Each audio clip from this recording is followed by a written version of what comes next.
ഈദ് അൽ അദ. എല്ലാവർക്കും വലിയ പെരുന്നാൾ ആശംസകൾ നേരുകയാണ്.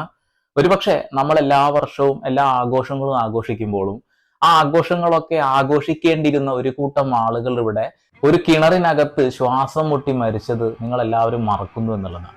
ഗുജറാത്ത് കലാപം 2002 ഫെബ്രുവരി 27.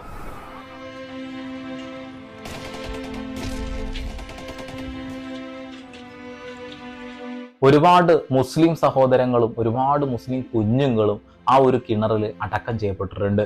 അവർക്ക് മരണം കഴിഞ്ഞു കഴിഞ്ഞാൽ ചൂള വെക്കാൻ പാടില്ല, അത് ഹറാമാണ്, അത് തെറ്റാണ്. അതുകൊണ്ട് തന്നെ ഞങ്ങൾ അവരുടെ വീടിനകത്ത് നിന്ന് എടുത്ത ഗ്യാസ് സിലിണ്ടർ ഉപയോഗിച്ചുകൊണ്ട് അവരെ കത്തിച്ച് ആ കിണറിലേക്ക് ഇട്ടു എന്നുള്ളത്.